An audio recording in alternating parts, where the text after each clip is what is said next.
Hello, you guys. Hey, Delana. Hey, True Crime Swedish Sleuth. Thank you, by the way. Hey, Nadie. Hey, Shabanae. Hey, Delaney. Hey, Nana Banana. Punksy. Amanda. Crime Story Diva. Hey, Sama. Teresa. Hey, Unique Trauma. Hey, Shelly. I remembered it was you. I just didn't know if you wanted me to put like your name out there. That's why I just said a viewer when I mentioned it yesterday. And we're going to go through everything. I know a lot of people are probably watching the trial. I'm not. And this stuff just came out and I'm excited and I want to talk about it. And so I thought, well, some of you guys aren't too. So let's go through it because there is a lot, you guys. They got a lot. I mean, I can only see the way that people have went with conspiracies and stuff on this case with all the things that they got where it might go because they found a lot. They got a lot of stuff. Hey, Emma. Hey, Cool Gamer. Peppermint Tea. Oh, thank you, Shelly. You guys are so sweet. Okay, so let's just go ahead and get right into it. So today I have a few things that were recently unsealed. We have everything they took from the parents' house, everything they took from Bryan's car. We have the police statement. So I've been waiting for this to come out. We knew they were going to be unsealed today. I honestly should be signed up to get them myself, but I just waited until like Twitter and other like verified reporters got them and started putting out the documents. And then got the documents in it. And also, I was watching this morning, J is for Justice. She was the first person that I saw who released it. Twitter went by that time. They had little other parts that she hadn't got to yet, but still, there's a lot. There's a lot. Okay, so let me see. We'll go over Bryan and Ann Taylor's court meeting after this because that was also recently unsealed. And then there was a new article that Jennifer Coffindaffer helped. She was a part of, and I grabbed that as well. But let's just go ahead and start with what they took from Bryan's home. And I got this from somewhere on Twitter. I don't know. They've got it watermarked. I couldn't tell you who it is. Hey, Amanda. Oh, me too. I am so excited to talk to you guys about it. Oh my gosh, Delaney, it's hard to read, but we're going to try. We're going to zoom in. We're going to try our best. I know, Jen, lots of stuff. Okay. Let's zoom all the way in like this. So number one, this is from the house. This is what they got at the house. The very first thing they have listed here is a knife. And you can notice there is another knife on this list that they actually list what kind of knife. So I find it so interesting that in the description they did just put knife. And I think that's probably like intentional. You know what I mean? Don't you guys think? Because they already know. I mean, everyone working on this case is talking about how it's basically the whole world is fascinated with it. And dealt with doctors writing. Oh my, yeah. So maybe you can help with some of this because it is really tough to read. Then we have a book with underlining, which is interesting, on page 118. An AT&T bill for Bryan Kohberger. They've got a gun from the house, and it could be his or it could be one that was in, I don't know. You know, this is everything from the house. So here we see Smith & Wesson pocket knife. So they actually list what kind of knife it is there. I think that's interesting that, number one, they don't give us that. Then we have a folder containing vehicle paperwork. Acer laptop model with the model number. So they got his laptop.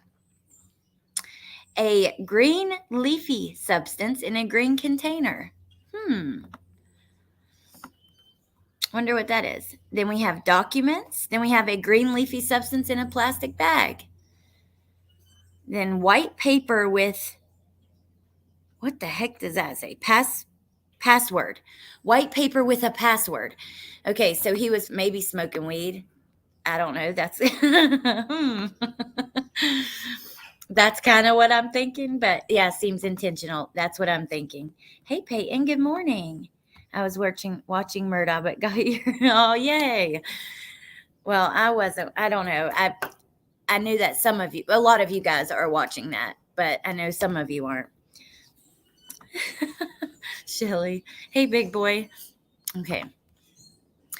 Let's keep going. There's so much, so we got a lot to go through.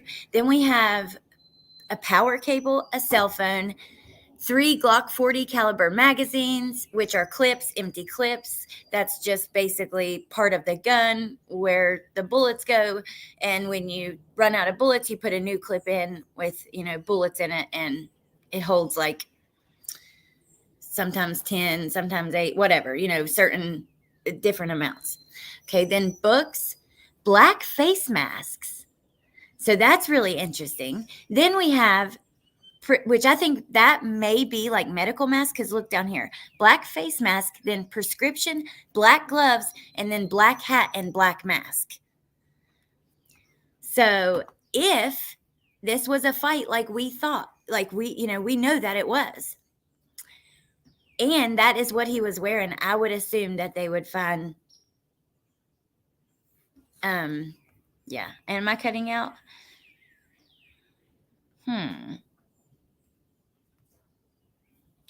Well, now the internet says that it's full, so hopefully it'll be better. Let me know. Bryan is so weird. Hey, Lynn, by the way. Bryan is so weird that he probably left the house and scraped up some leaves for a trophy. Well, thank you, Amber. Let's hope they match the receipts found. Well, let's go to the next one then. Now we have personal identifying documents, New Balance shoes, dark colored jacket, okay, bunch of dark colored clothing all the way down to here, dark colored pants,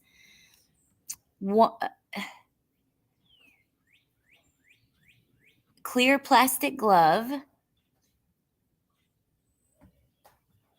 one laptop,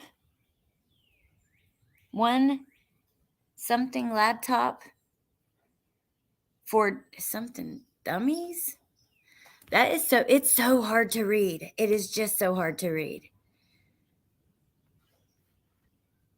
There's 2 of whatever that they have that twice. Let me know if you guys can read some of this. Here's something with a gun, with that gun. Oh, a receipt of the sale of the gun. An item photographed by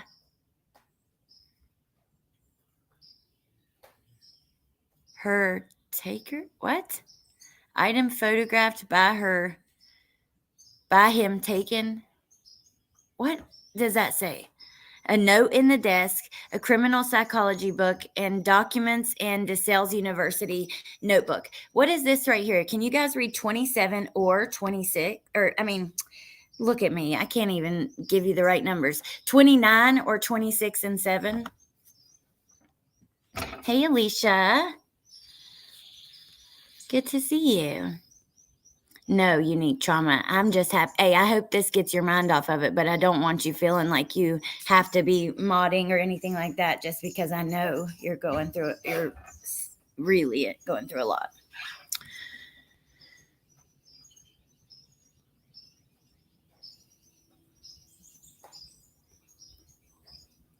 Okay, thank you guys. Yeah, Lynn, I think Lynn can get my Cash App. Oh, you guys are really sweet. I appreciate that so much.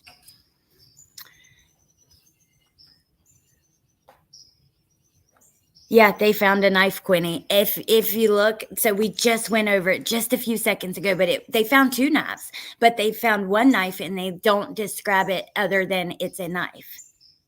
Item photograph not taken. Hey, H-Doe, I'm behind, had to rewind. Hey, judge and jury. That tummy tucking coward. I forgot about his tummy tuck.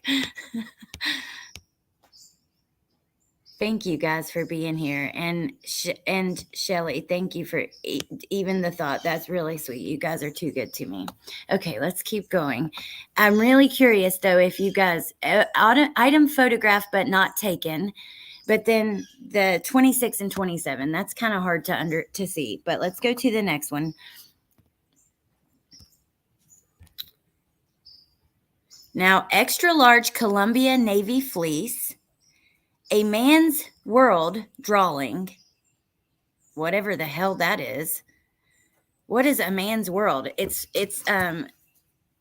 in quotations as if it's a title of something, like a movie or something like that, right?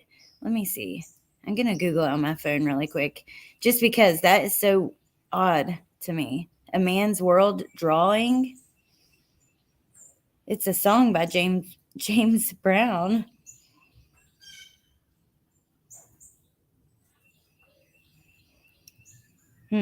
Okay. A man's world drawing. 10 cards inside glove inside box. Now that is very interesting to me. That 35, 10 cards inside glove inside box. And I wonder, because he seems like a complete psychopath, what that might be. I'm jealous. I want a tummy tuck. I'm too scared of having surgery. Yeah, Bryan had a tummy tuck. That was reported recently. Anna, you can email me. Let me see. I don't know if one of the mods have dropped it already. Or you can actually, this Instagram account for my tie-dye, you can message there, or you can email me. I'll put my email in the chat.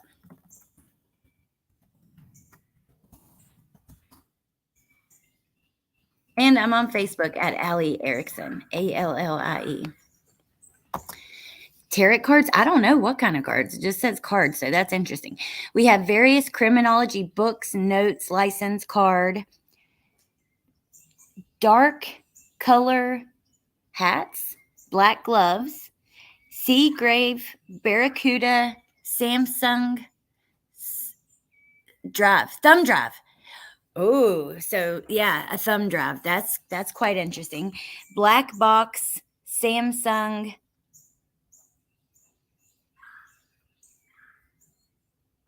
But with Intel Optune in box. So the black box from what? What is that from? Two pairs of black gloves, 1 black knit hat, dark green short sleeve shirt, black long sleeve shirt. They got a bunch of dark clothes because they want to make sure whatever he was wearing that night, that's all the rest of that to there. But what does that mean? That number 40, black box, Samsung, yeah. Then the motherboard from a computer. So he remembered at his apartment in Washington, the computer tower that they took, or was that from the office? I don't think they took anything from the office, right? So it was from the apartment. He took the motherboard with him, Washington State University paperwork. And now I don't know if it's the same computer. He has a motherboard to a computer there. We could actually probably compare the serial number to the tower that was taken in that other warrant. But hey, Amy. Oh, I'm so sorry, Delana. Yes. Oh, thank you, Shelly. That's very sweet. Thank you so much. The FBI. I'm terrified of surgeries too. After some doctor put me through 12 unnecessary surgeries. Oh my God. A man's hand drawing. A man's world, I thought it said. Samsung have their own external. Oh, okay. Interesting. Then we have a note from Bryan from Montana, a Craftsman shop vac, medical documents, and court documents. Don't know what those could be. They could be really anything, I suppose. So I won't try to guess there. Then we have a note. I thought this was so interesting. A note to Dad from Bryan. Hey, Peach. I'm sorry. I'm really had a rough morning too. My back is killing me. Like I woke up, it was pouring the rain. I don't know if that's why or I just slept bad, but I have a lot of problems with my lower back, and y'all, I can barely move. I could barely get Bentley ready for school. That's no joke. I was walking around with the ice packs tucked down in the top of my pants.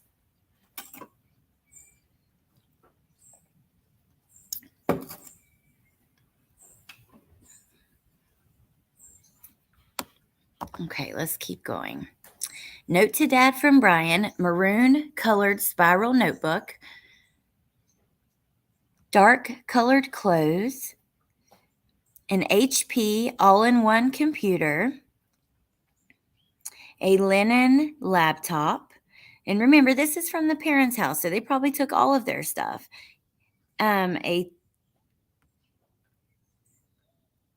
Oh my gosh, I have no idea. Muscle medallion.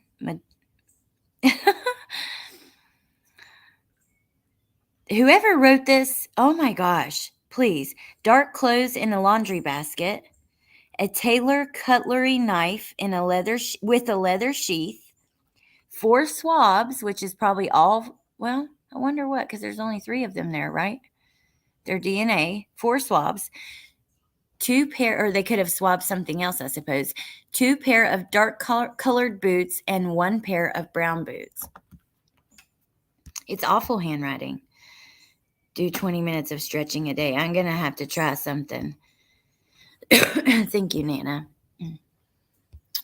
Shabane, yes, I do. And it's like, it's my doctor says it's like around like maybe I think the 4th and 5th vertebrae, but it gets my sciatic nerve too. It goes all the way down to my foot. I get horrible sharp pains in my toes, but today it's especially hurting just in my back.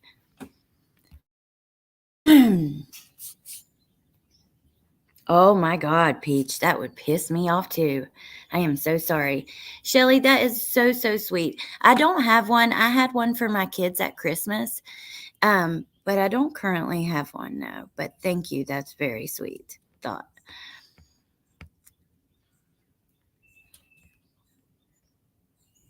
Laundry basket. Yeah, they got clothes from a laundry basket. A note to Dad from Bryan. That's interesting. I know it is.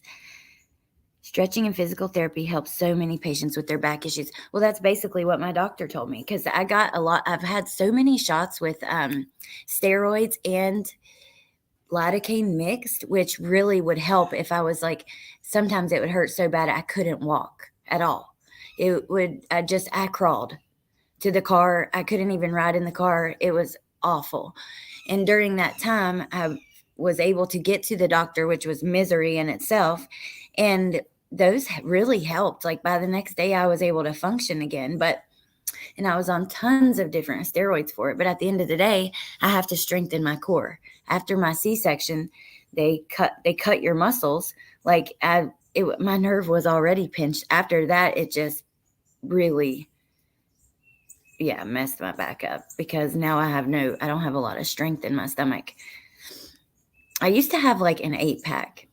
I have still like 2 little ones at the top, but it's just, yeah. Angry Mother Bear came out. Ooh, I bet. Okay, you guys. Don't know if you figure out 26 or 27, but the last word is damage. Hold up. Let's go back, because this is the end of the house. We're going to go to the car next and the other things. But no, we didn't actually figure it out.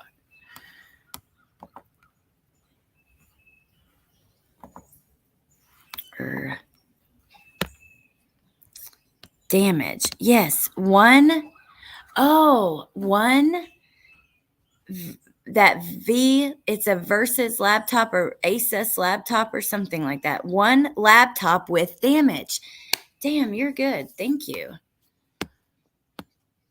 See, when we put our heads together.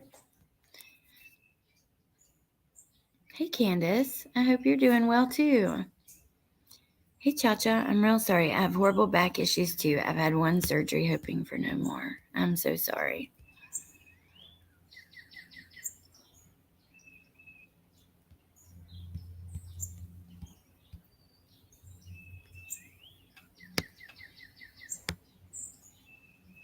Thank you, guys.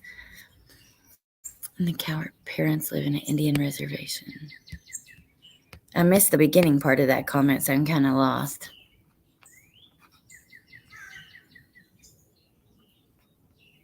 Try anti-inflammatory like ibuprofen or Aleve. Tracy, yeah, that's what I ended up taking today. Hey, Lana, good to see you.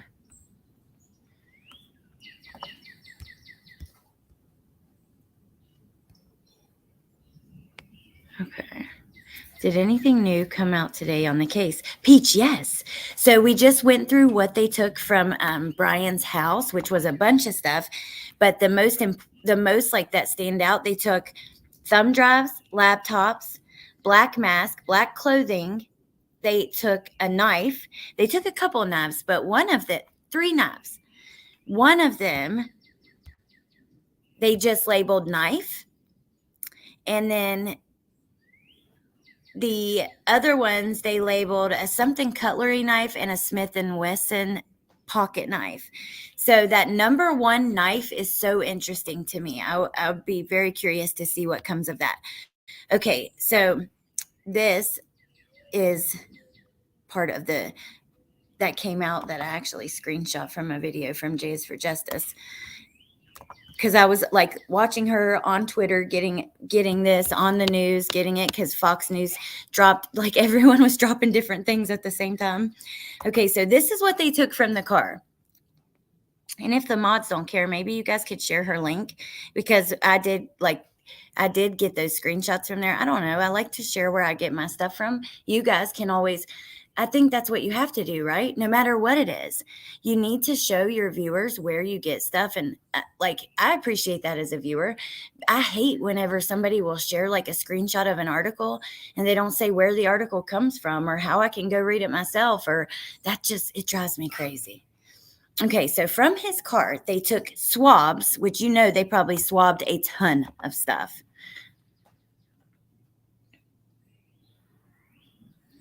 Woofy. I don't know what happened. I seen her little eyeball comment. That's what I thought you were here.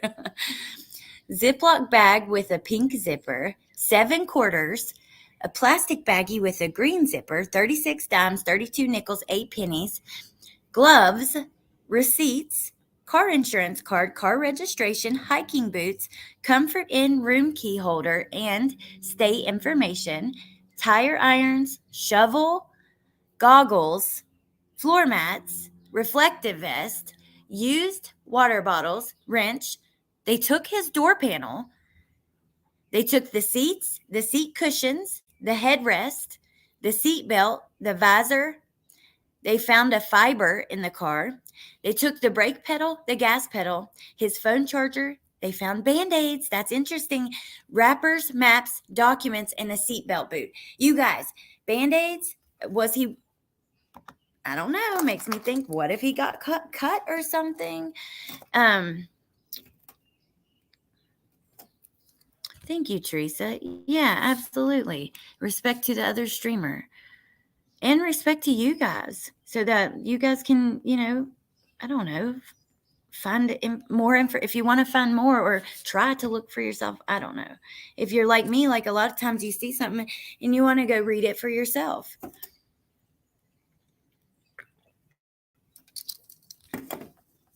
Hey, Corinne. For Bryan to believe he'll be exonerated makes me want to take the knife he used for these murders and pop him like a balloon. I can't believe he said that, knowing all the things that they took.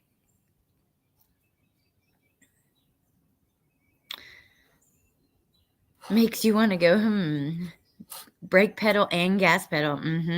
They take the toilet out of the house too. I can't believe they took cushions, seat belts.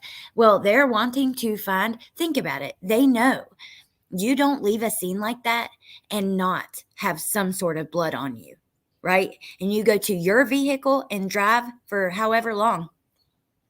Even if you just sit down in the car for 2 seconds, you are likely to get some blood. And if he had that flashlight that could detect blood, that's concerning, because he was probably trying to cover his tracks as far as that goes. But I don't know if he could do it good enough. I mean, he hasn't proved to be the sharpest tool in the shed, or the sharpest crayon or the brightest crayon in the box. He has made a lot of dumb decisions. So I will not be surprised if they find blood in his vehicle. I really will not. A shovel, that is so interesting, because it makes you think, did he bury the knife? We know there was some weird stuff with his particular route that he took. Hey, Christina. Yay. Well, happy to give you something to get ready to and get your day started, because I love to find something good to listen to while I'm doing other stuff. Oh, Lord have mercy. What happened? I don't know what you guys are talking about. I have a snow shovel in my truck. Well, I guess it could have been a snow shovel, because look at all the snow they had out there. I forget now that I'm living in, like, where we live, which is in the Outer Banks, there is not snow here. So we haven't seen snow, and I kind of forget about that.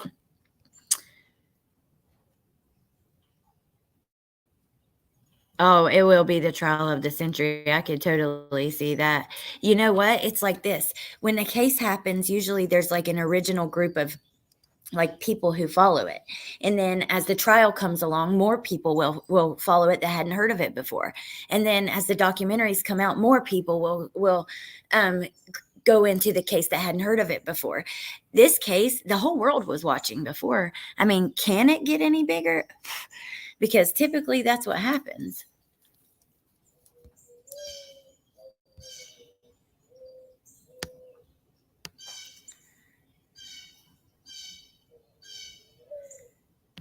I wish I could forget about the snow. I'm sorry. Well, I mean, snow is beautiful too. As I get older, I have a really tough time. I get really cold. You guys, like, I freeze. Okay. Now, let's look at this part. It says, your affiant, Trooper Justin M. Leary of the Pennsylvania State Police, Stroudsburg Station Criminal Investigation Unit since 2009. I have served as a detective with the Lackawanna County District Attorney's Office, a special agent with the Pennsylvania Office of Attorney General, a task force officer with the Federal Bureau of Investigation, and currently as a trooper with the Pennsylvania State Police Troop N Vice Unit. Throughout my career, I have conducted hundreds of criminal investigations. Oh, crap. I have an alarm going off.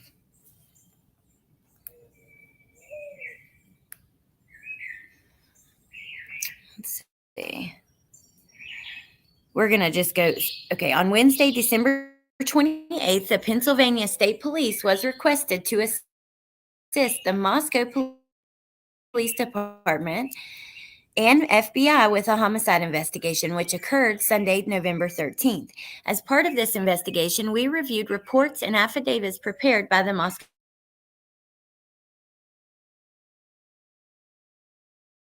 Police of affidavit of probable cause, Exhibit A. Furthermore, investigators began physical surveillance of the property and area of 119 Lambsden Drive, Chestnut Hill Township, and in the early morning hours of Tuesday, December 27th, observed Bryan Kohberger walking near this residence. Additionally, Kohberger's vehicle was observed entering the Indian Mountain Lakes development on December 16th, and it is still believed to be on the premises.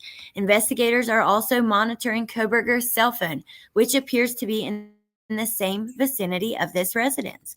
On Wednesday, December 28th, while conducting surveillance, investigators observed Kohberger traveling through Monroe County and arriving back at his residence on Lambston Drive.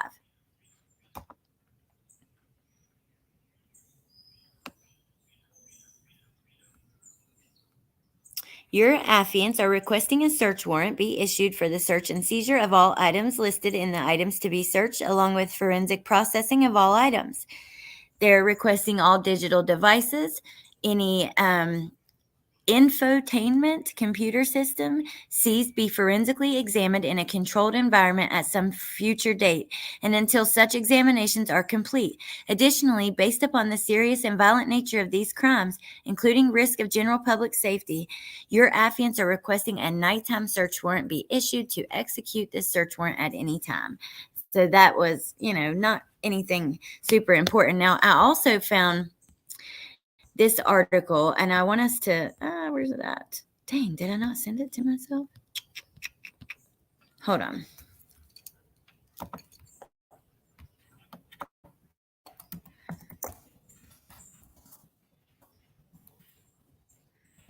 This was the first article I saw that was dropped about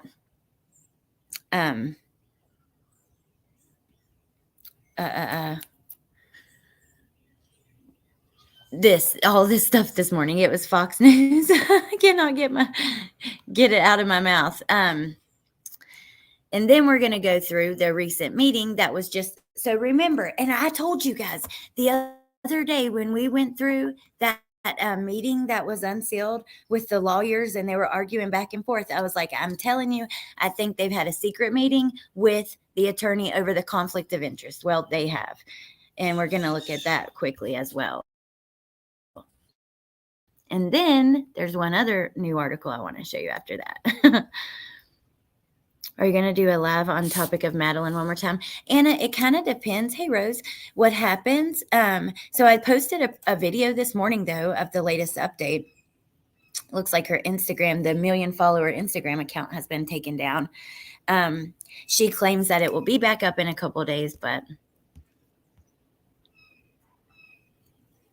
unique. Oh, I cannot wait for Valo. I am so looking forward to that. Even if that flashlight that Bryan had was to detect blood, it only takes a little speck, I know, of one of the 4 victims to nab him. I know. And he had Band-Aids in his car. What if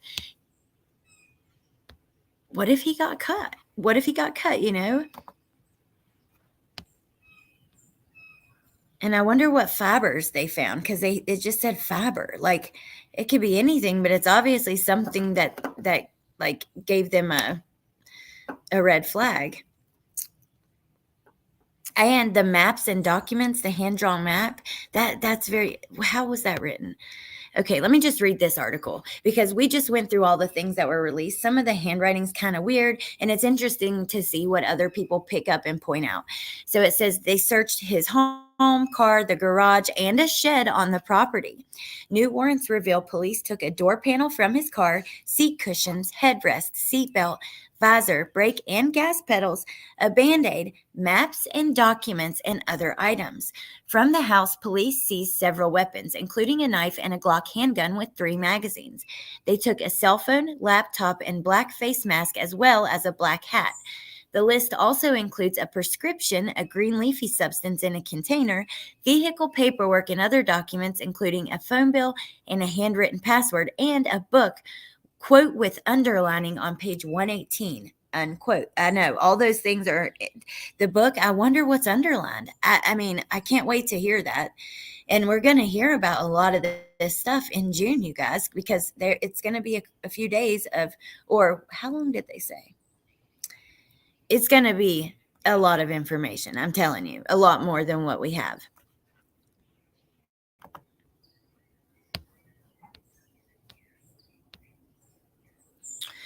This is the article where I got this screenshot because, like I said, I was listening to Jay is for Justice was releasing the stuff at the house, and at the same time, Fox News was releasing this stuff out of the car.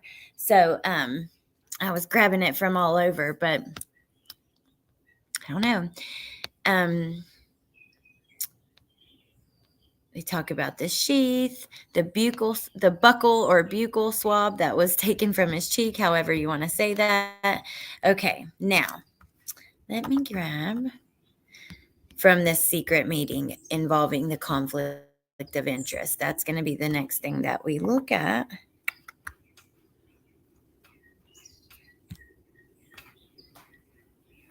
Actually, let me check on your comments first. Hey, Dave. Hey, Thistle.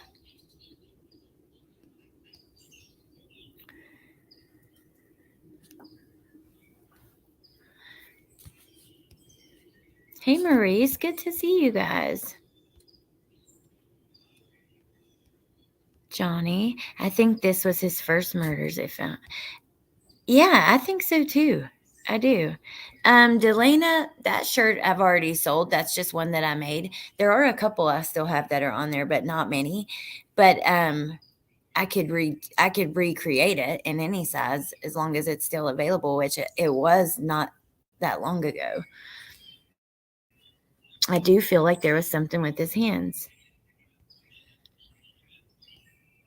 I just hope they have enough alternate jurors because they're down to one alternate in the Murdaugh trial. Okay.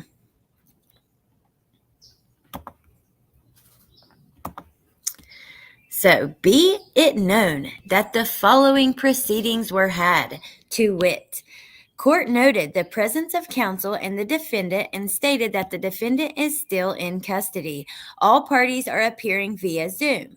It is a hearing, a minute entry with Ann Taylor, Ashley Jennings, and Bryan Kohberger. Ashley Jennings was there on behalf of the prosecution.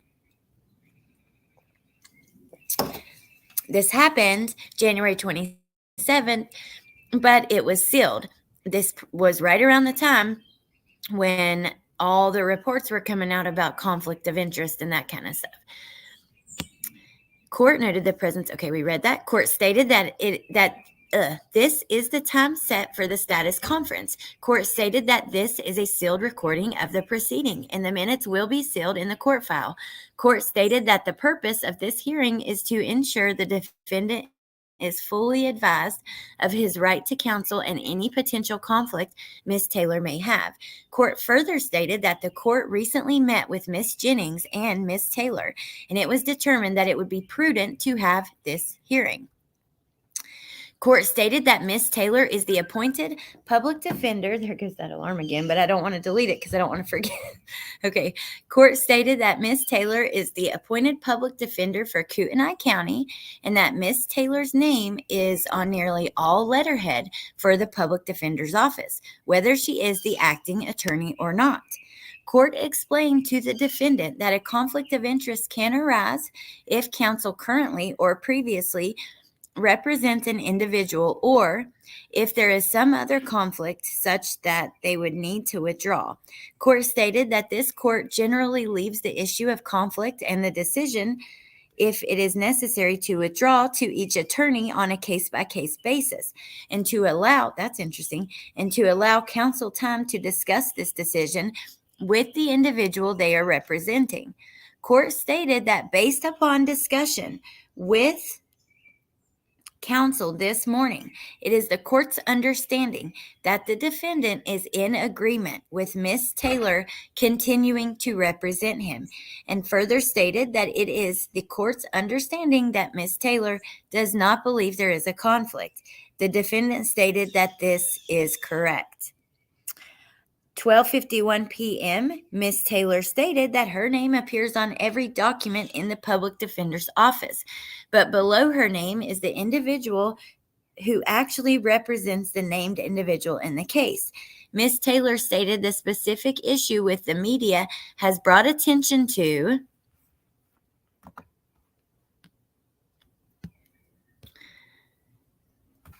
the two cases involving Xana Kernodle's mother, Mrs. Kernodle. Ms. Taylor stated that there was an open felony case that she was not assigned to, and the case has since been conflicted out. Hold on. Okay. Sorry, you guys. I had to clear my throat. Miss Taylor further stated that there was a 2017 misdemeanor case, which was sentenced and her office was waiting to withdraw from. Miss Taylor stated that the public defender who represented Miss Kernodle in that matter was blank, who left the PD's office in September or October. She stated her practice is to transfer all cases that are pending withdrawal or have a bench warrant issued to her. Ms. Taylor stated that the 2017 case was assigned to her on October 20th. From October 20th until the date she withdrew, Ms. Taylor stated that she had no contact or relationship with Ms. Kernodle and has not met her or provided any legal advice. Ms. Taylor stated most of what the media is reporting on regarding the county cases is untrue. Do you guys not remember her mama getting on here and saying that she was her power of attorney? I mean, what? Now she's claiming they've never met or spoke, or she's never given her legal advice? Miss Taylor stated that she has spoken with the prosecutors and explained the above situation to them. She stated she has spoken with blank at the ISB Bar Counsel's office, who conferred with blank, and all three do not believe there is a conflict, so long as the defendant is comfortable with her remaining on the council. Miss Taylor stated there is no other person that she is connected to in this case, and stated Mr. Kohberger is the only individual in this case to whom she owes a duty of advocacy and loyalty. At 12:54, upon inquiry from the court, Ms. Jennings stated that this is her understanding as well. Court questioned the defendant. The defendant stated that given the information he has heard and the conversations he has had with Ms. Taylor, he feels comfortable proceeding with her as counsel. Court advised the defendant of his right to have an attorney. If he believes there's a conflict, they can find a different one. The defendant stated that he understands. Court questioned the defendant. The defendant stated that it is his wish to proceed with Ann Taylor as his counsel. Court stated there is a lot of speculation surrounding this case and has spoken with the attorneys regarding staying focused on the facts. Court appreciates this issue being brought to the court's attention and stated that this information appropriately covers any concerns. Hey, search and rescue. So that's so interesting to me. I don't know how you become someone's power of attorney that you've never met, never spoke to, never given advice. I mean, what the hell? That came straight from her mom's mouth, too. So I'm just so confused, but yeah, that's what she said in that, too. Media reports are incorrect. Hey, Cha-Cha, have a good day at work. Oh, Maurice, I hope you continue to get better. He very well may have been cut, Amanda, because he had Band-Aids in the car. So I hope he was, because it's going to be a lot of people are saying they don't think the evidence they have is good enough. I mean, there's a lot we don't know about. Look here. We just found out today. Look at all the things they found. You know, there's so much more that we don't know about as well, including the results of all that they found on the items they took from the car, from the knife they found, the mask, the documents, the underlined statement, whatever was hidden in that glove in a box. We really don't know. Everything they get from his computer, I'm telling you guys, I believe they're going to have a pretty good case. It seems to me like they have a lot more than we could ever imagine.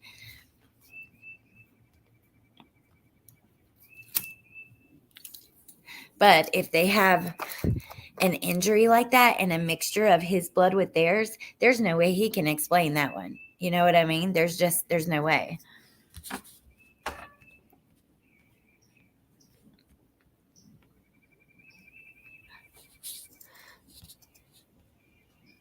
Maybe mom was confused. Yeah, that is weird, you guys.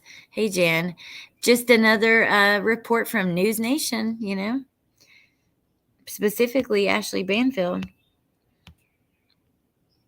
The cat's life, oh my gosh, you missed a lot. You have to go back because we went through like 4 pages of items they took from the home, 1 page from that car, and then a secret meeting as well. It's all brand new stuff that's been released today. I agree. I hope her mom gets help as well. Hey, True Crime Loving Blonde. There's a lot, and we're not done yet because I found one other thing. So I was looking on Twitter, and we can actually take a look over there before we go today. But I found this is a tweet from Jennifer Coffendaffer. Let me switch you guys over to it. Says, so excited to be involved in writing this article. Tom is an award-winning writer and consummate professional to work with. He's an accomplished researcher. The article was based on Bryan Kohberger's work application, which was detailed. I will post that as well.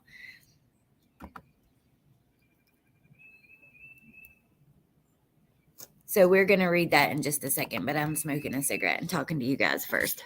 There's so much we don't know. That's why the people saying he's going to get off have no idea yet. Oh, yeah, like the people saying, oh, the officer planted the sheath. Some of those channels who are really spinning that the police are in the wrong here and how dare they accuse Bryan with just this little bit of evidence. We don't know shit that they have.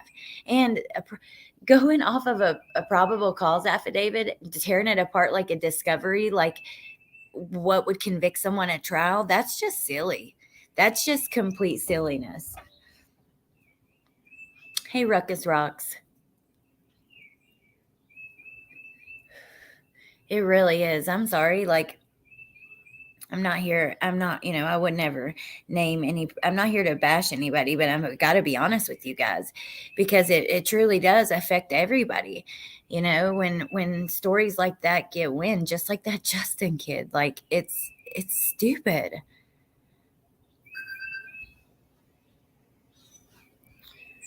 It's frustrating to me. That's why I have to not read the comments on News Nation's channel. I get too angry. Thank you, Delana. Yeah, you guys definitely go over to my Instagram account for my tie-dye and check out. Wolfie and Melissa helped me. They made an awesome page that shows a ton of the things that I've made. They obviously need to check a dictionary or textbooks and understand what a probable cause affidavit is. It's not trial evidence at its fullest. Exactly. Not at all. Not even a little bit. Also, if you have a membership here, make sure, because I'm going to choose today in like an hour or two, I have a little giveaway for some Crocs giblet things, whatever they're called, gibbets, on my membership page. And I think the next giveaway I'm going to do is going to be, because I want to do them for memberships, but also to thank you guys who do super chats and stickers, and then also just for people who show up, just subscribers. We'll do a separate one for that as well. Law enforcement has way more evidence than anyone knows about. Some creators are not really interested in the truth. Well, yeah, when you're spinning, especially when you start putting narratives out like the police are planting things, and this right here proves everything that we saw today. Look at the thing. They have his computer. They have a thumb drive. They have letters he wrote to his parents. They have tons of dark clothing, black mask. They have a knife. They have all the inside of his car. They basically took the entire inside of the car, the cushions, the seats, the belts, the pedals, the door. I mean, they have a lot. And depending on what came back off of those items, God only knows. That I would love to see what was on his computer. And he took the motherboard out of a computer for a reason, you guys. So thank God they got their hands on that. No, Peach, it wouldn't. It would totally mess up. Well, look how the public acts with what we do get, to be honest. They have his DNA at the scene. Yep, they sure do. They've got a lot more probably. Oh, I bet when the results start coming in from that list we got, everything they got off the computer, what was on the thumb drive, all of that stuff. Oh my God. It's going to be very interesting to see when when they go to court. It'll be interesting to see what they use in the preliminary hearing, because it's not going to be an hour-long hearing. This is going to be, a few days at least. how long have they said? Can you guys remind me? Because I feel like I've heard anywhere from 1 to 6 weeks. I think it's like a week. 6 weeks to me seems more like a trial.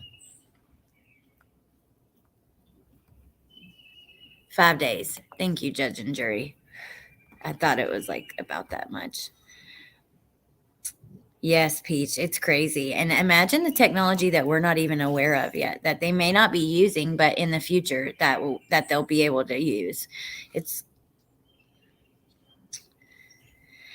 Ruckus Rocks. Well, just based on that DNA alone on the sheath, there are many people, and not just the ridiculous people who spin the crazy narratives. There are many people who say, I don't know if this is enough.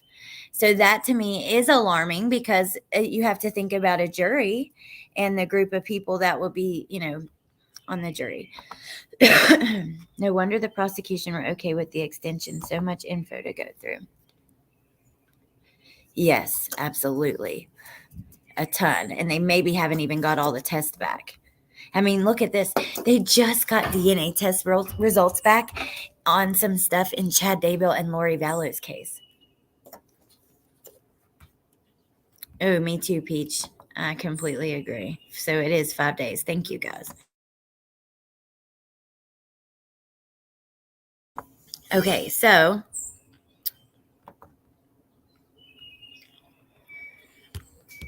let me see.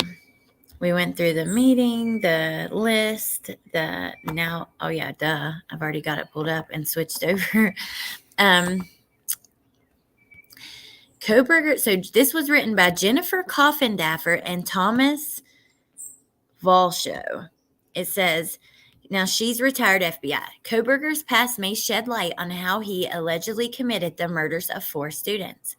Clues from accused killer Bryan Kohberger's past may shed light on unanswered questions about the brutal killings of 4 University of Idaho students. Authorities laid out their charges in early January in a probable cause affidavit that has been made public. Kohberger is accused of stabbing the 4 students with a fixed blade knife. Authorities recovered a sheath from the crime scene with DNA. We obtained records from Kohberger's past job as a school security guard in the very Pennsylvania school district where friends say he was once himself the target of bullies. Between 2016 and 2021, according to district records, Kohberger returned to the school district he once attended to be a security guard. In August of 2016, Kohberger was hired as a casual security officer after working for several months as a substitute custodian and substitute courier for the Pleasant Valley School District. Kohberger graduated high school in the district in 2013. Pleasant Valley School District Security Office is organized like a small police department with a chief and senior officer that display badges, carry firearms, and drive Ford Explorer police cruisers. In 2018, Kohberger switched from casual to part-time security officer, according to files obtained by us in the outlet. A compensation document from the school security department specifies that casual employees mostly provide event coverage and work 20 or fewer hours per week, while part-time employees work anywhere from 20 to 35. So he got more hours. As part of his employment, the district obtained an FBI background check and a Pennsylvania State Police criminal background check as required of all employees. According to a hiring checklist for Kohberger, a certificate indicates he fulfilled the training requirements required of school employees as mandated reporters of suspected child abuse, according to a record in his employment file obtained by them.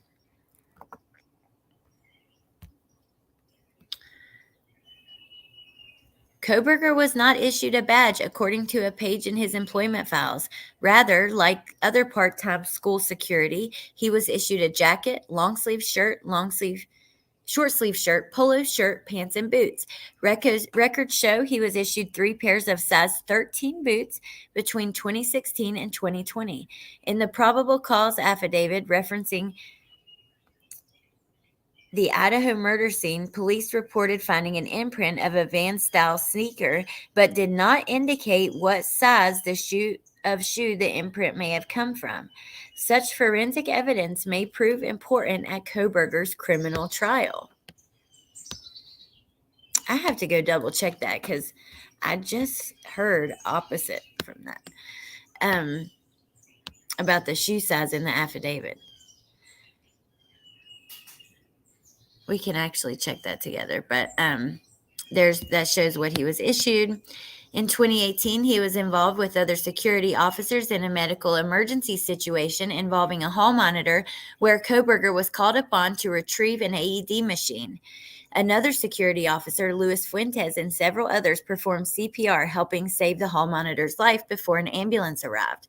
Both of Kohberger's parents also worked for the Pleasant Valley School District. Kohberger's father worked in a maintenance position before retiring in 2019, and his mother worked as a paraprofessional in the district, according to Board of Education records reviewed by us. On his initial November 2015 district job application, Kohberger listed that he heard about the job from a relative, which most likely would be his mom, right? Or dad, mom and dad. There's his resignation or retirement form. Also notable on the application was Kohberger's law enforcement training experience he received during his stint at the Monroe Career and Technical Institute. He claimed knowledge in how to patrol and do basic security procedures from my year in law enforcement.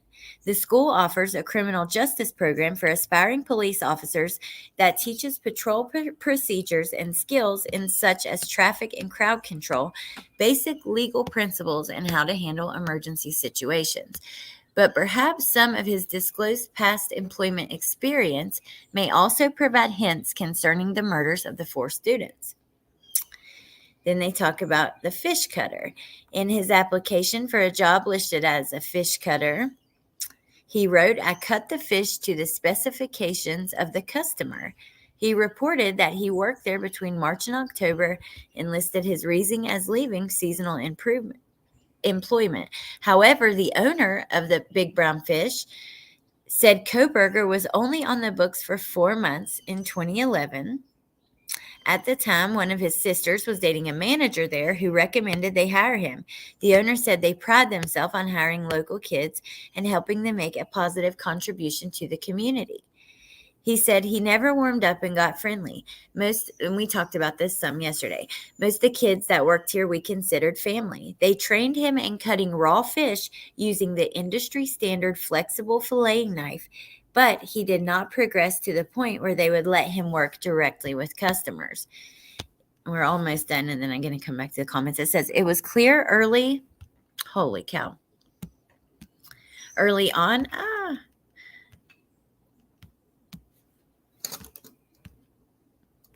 that Kohberger was not a good fit at the job. He was withdrawn and didn't show improvement. On learning that Kohberger was the suspect in the Idaho quadruple homicide case, the owner said he was appalled to hear it because he was from the community.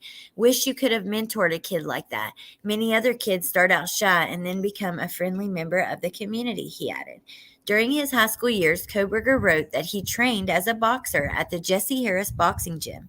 Harris, who now teaches at Northampton Community College, developed a method called aerobic kickboxing that helps people lose weight. Kohberger wrote on his job application, "I lost 130 pounds at age 15 into age 16 while attending PVHS and MCTI. I believe this is proof I have the required dedication to be successful."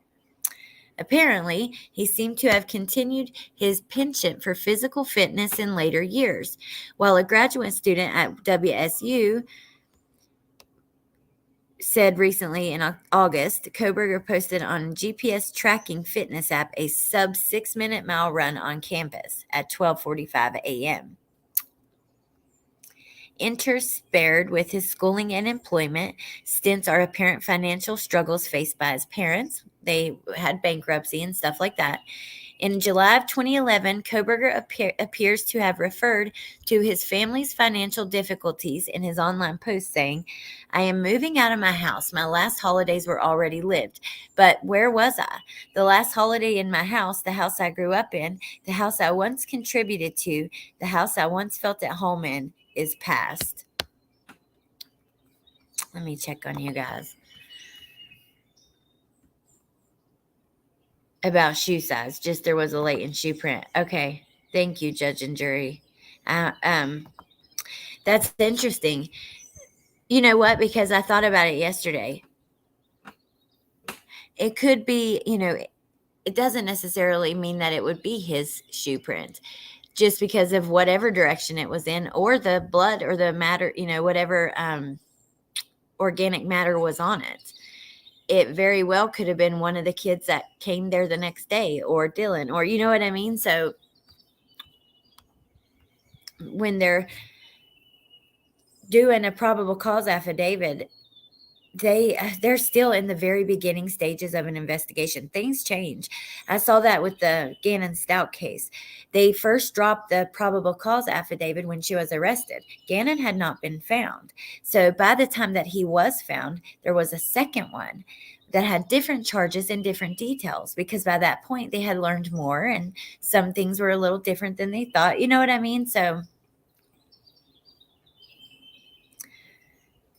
I don't see much relevance to it.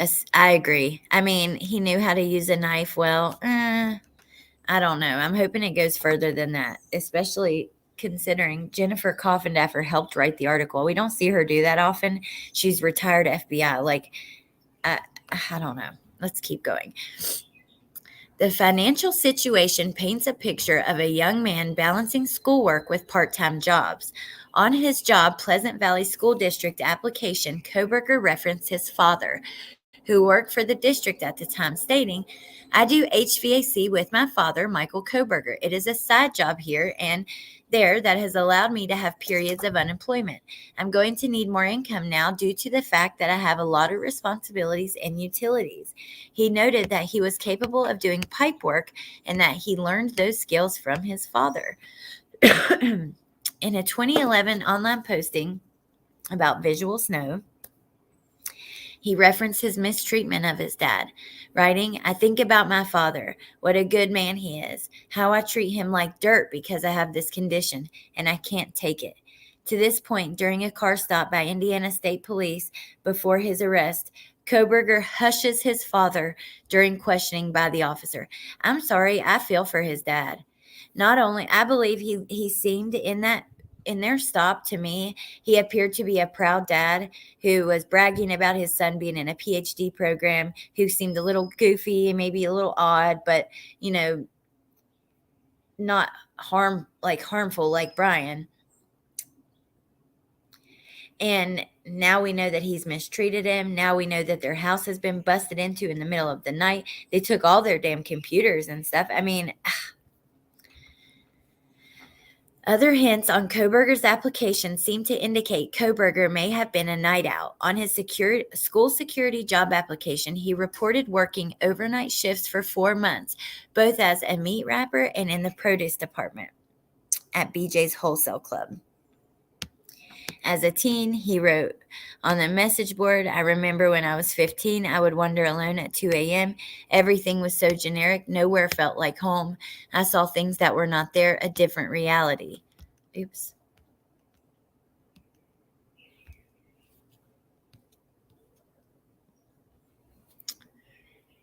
In the probable cause affidavit accusing Kohberger of the murders, investigators estimate the deadly attacks occurred between 4 and 4:25. Prior to his arrest, investigators surveilling him observed him at 4 a.m. throwing trash from his parents' house into the neighbor's bin. We know they also have that trash too, you guys, which who knows what was in that? There's a reason he wasn't putting it in their trash bin. So I feel like there was something in there, and police luckily got it. Although described as shy and withdrawn by some, at age 17, Kohberger may have exhibited promise as a public speaker. He listed on his school security job application that he was a District 11 whatever. And then this is the last one they shared. So I guess it's just a teaser. I mean, to me, it's just more BS. I enjoy like what we got today, going through all the new stuff. It'll be interesting, what else comes of that. But like, I want to know what was in that trash that he took off. I want to know what was in the computer. It's a long time until June. No. Ooh, judge and jury. I'm not sure. They might. It depends. I guess kind of depends on what happens on those calls, because I know they're watching.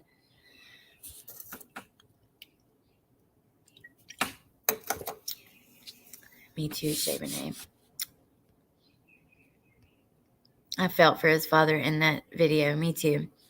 To me, he could know more. I don't feel sorry only because they knew what he drove and where he lived. Well, see, I know, and I've thought about that with the dad. I really have tried to look at it from the angle that possibly he did know more. But the only, like with the car, like say for instance, we know that they follow the news. We've seen his mom, the different things that she said about current events and things like that. This tragedy occurred so close to where Bryan was living. They were watching all of it. So when they put out that white Elantra and got the year wrong, I think that probably made a difference as far as the parents and how they viewed the situation. If they would have gotten the year correctly, that would be something, that'd be a whole nother story. I think that's a big deal as far as if the parents would have noticed something was up.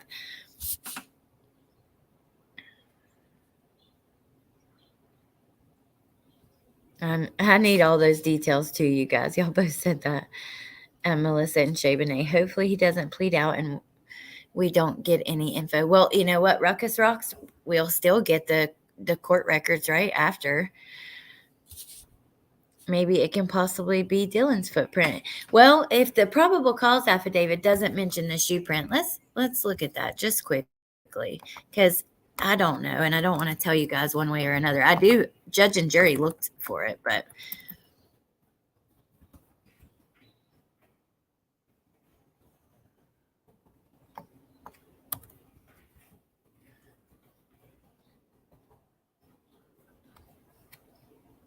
uh-oh.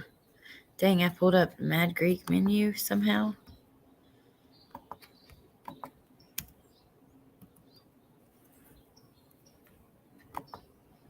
Here it is. It's right after this. Dylan opened the door. Combination of that. Okay. During the processing of the crime scene, investigators found a latent shoe print. This was located during the second processing of the crime scene. The detected shoe print showed a diamond-shaped pattern similar to the pattern of a Vans-type shoe sole just outside the door of Dylan's bedroom. This is consistent with Dylan's statement regarding the suspect's path of travel. And that's it. Huh. So he wears a size 13. It will be interesting to know if that shoe print was a size 13. Even if he got rid of the shoes. Not really. Look at Golden Gate Killer. Pled out. Nothing got released. See, when Chris Watts got released, they dumped all their discovery. They released the entire discovery. Or when he pled guilty. I've always thought the shoe print was the roommates walking around there. Or what if Dylan walked out around and cleaned it up? I don't know. I know it's possible. I don't know either. The shoe print would not have been detectable if there was not organic matter on it, right? Because they used, the way that they found it was using a test, that test for presumptive for blood, and then another test that just shows organic matter. So, see, the amino black, a presumptive blood test, and then the amino black, a protein stain that detects the presence of cellular material. It's very possible that it could be anyone that came through that house after that, even Dylan or the other Bethany or the friends, or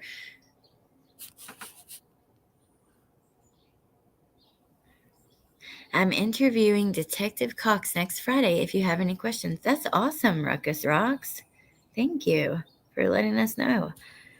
I don't even know. I'm not even sure who that is exactly, but it's still awesome to get an interview with any police officer when you're doing shows like this because, yeah, they bring insight that, like yesterday, after I got off, I said something at the end, like, I can't believe you guys even listen to me. I'm just a hillbilly from West Virginia. And I wasn't like belittling myself. I'm just saying, you know, it's interesting to hear the perspective of some people who maybe are professional law enforcement, lawyers who've worked in the system. And I think I like to watch people of all kinds, even people that don't have the education or the background. Sometimes it's just people that have a good way of talking about things and looking at a situation, people that I could see myself being friends with in real life that I would hang out with. Like, you look for different things in who you watch, but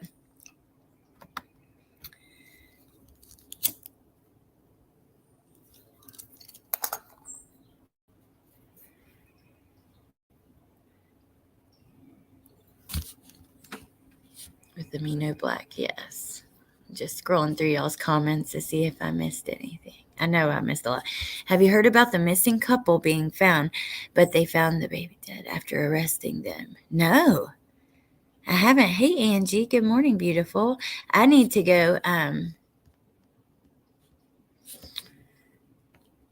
I need to go check a couple of the other cases that we've seen yesterday because remember, if you guys missed True Crime News last night, you had to go watch it. There were some really interesting cases that I haven't seen really anywhere else, like the man who he killed his ex-girlfriend, their daughter, her mom, and another man that was around their same age. So maybe a man that she was with or something is what I assume.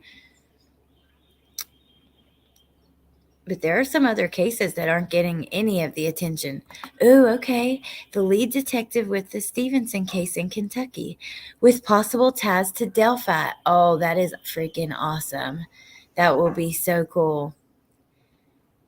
I've been seeing that a little bit. I need to watch. I haven't looked at it, but I've seen like the headlines when I was looking for this stuff. That there's a case that they're looking at. That's quite interesting. Somebody sent it to me too. I just haven't actually read the articles on it.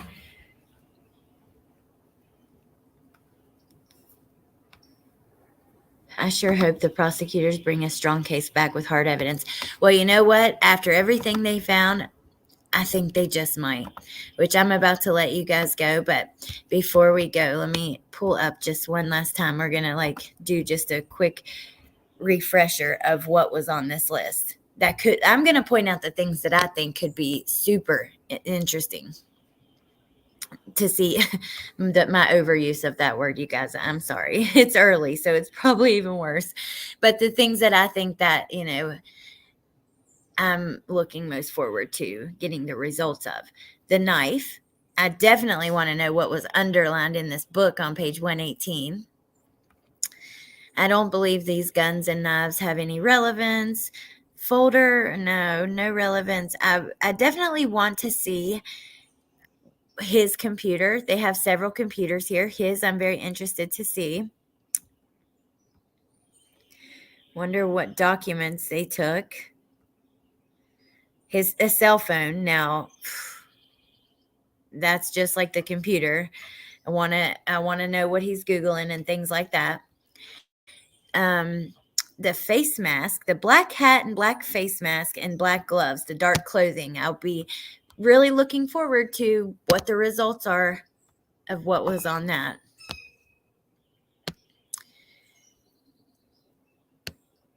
There's most of that dark colored clothing. Oops. Let's see. Laptop.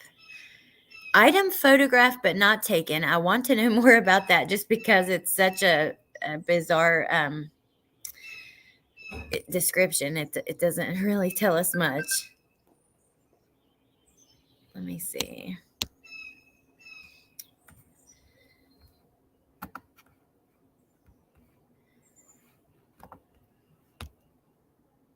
The letter to his dad for sure. I don't know if I missed that, but just seeing the drawing makes me think of that. The vacuum, I think, could be something. The contents of that vacuum, which they also got the contents out of the apartment, remember, from the vacuum there. Yeah, here it is. The note to dad from Bryan. Oh, and I think I missed whatever the cards in the glove in the box. That I'm very interested in. And then out of his car, I want to know I'm looking forward to seeing if there was blood on any of the things they removed. The shovel, the goggles, those are odd things, but I guess a snow shovel, it could be like you guys said. Yeah, the Band-Aids, I think that could play a part. So there was a lot that came out in this. A lot, and can you just imagine what's going to come from all of those things? Their case is going to be much stronger, I believe, than people are thinking. I really, really do. Oh, you guys. Hey, Janessa. It's a good thing I would never be on that jury. I couldn't hide my feelings. Ugh. Do we know what experience the prosecutor has? I know that he's been there for a while. Actually, let me look. What's his name? Bill Thompson, Utah County prosecutor. And then I'm going to let you guys go. So Bill Thompson graduated from the University of Idaho College of Law in 1980, and then 12 years of private practice. He was elected prosecutor in 1992, a position he continues to hold. Holy cow. That's 30 years. He's been prosecutor for 30 years, and he had 12 years of private practice before that. So, oh, yes, it does, Peach. It is, Melissa. I cannot wait. Cannot wait. It will be stronger. Too many people going by probable cause affidavit and think that's it. What, Melissa? All right, you guys. So I'm done. That's all I've got for today. I think Melissa has a live plan to talk about some of this stuff at 1 p.m. Hey, Guidance. So I know you guys might want to hear her perspective.